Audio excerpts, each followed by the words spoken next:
أعوذ بالله من الشيطان الرجيم بسم الله الرحمن الرحيم 11واں پارہ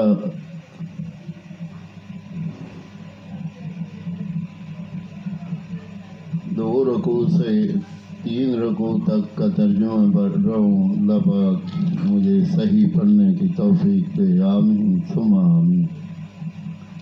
ان اللہ اشتری من المؤمنین انفسهم واموالهم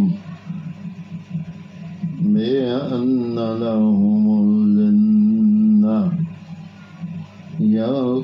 يقاتلون في سبيل الله۔ ترجمہ: بے شک اللہ نے مسلمانوں سے ان کے مال اور جان خرید لیے ہیں اس بدلے پر کہ ان کے لیے جنت ہے، اللہ کی راہ میں لڑیں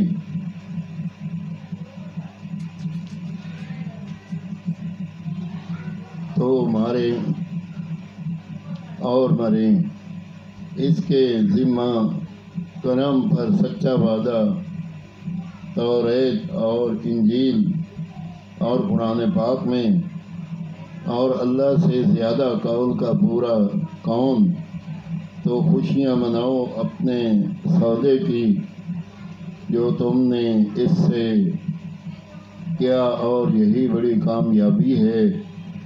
توبہ والے، عبادت والے، سرانے والے، روزے والے، رکوع والے، سجدہ والے، بھلائی کے بتانے والے اور برائی سے روکنے والے، اور اللہ کی حدیں نگاہ رکھنے والے، اور خوشی سناؤ مسلمانوں کو، نبی اور ایمان والوں کو لائق نہیں کہ مشرکوں کی بخشش چاہیں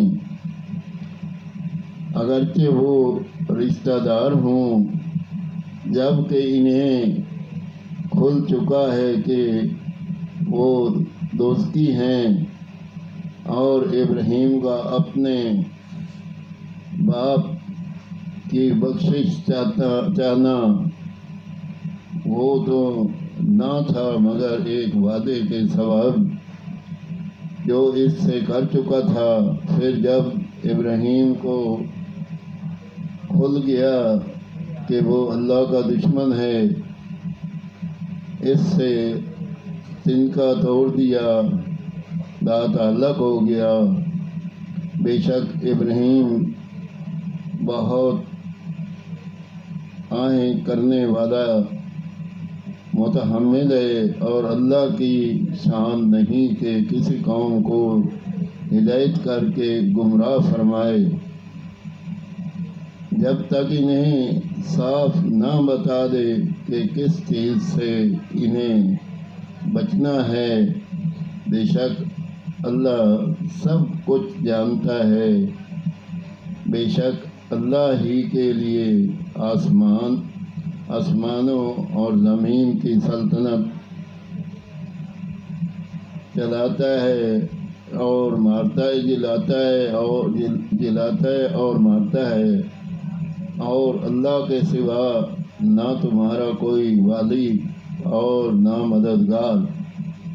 بے شک اللہ کی رحمتیں متوجہ ہوئیں ان غیب کی خبر بتانے والے اور ان مہاجرین اور انصار پر جنہوں نے مشکل کی گھڑی میں ان کا ساتھ دیا۔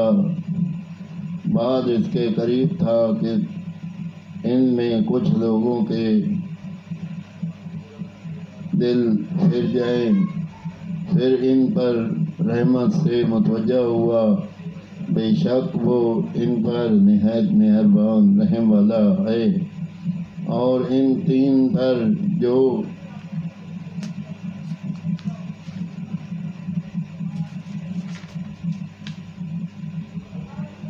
موقوف رکھے گئے تھے، یہاں تک کہ جب زمین اتنی وسیع ہو کہ ان پر تنگ ہو گئی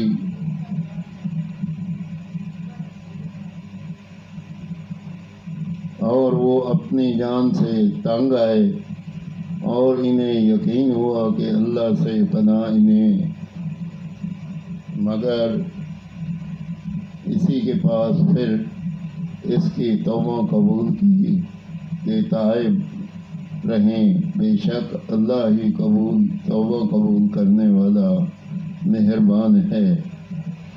آمین ثم آمین۔ 11واں پارہ 2 سے 3 رکوع کی میں نے تلاوت کی۔ اللہ پاک اپنی بارگاہ میں قبول اور منظور کرے، اور کوئی غلطی ہو تو اللہ تعالیٰ معاف فرمائے۔ آمین ثم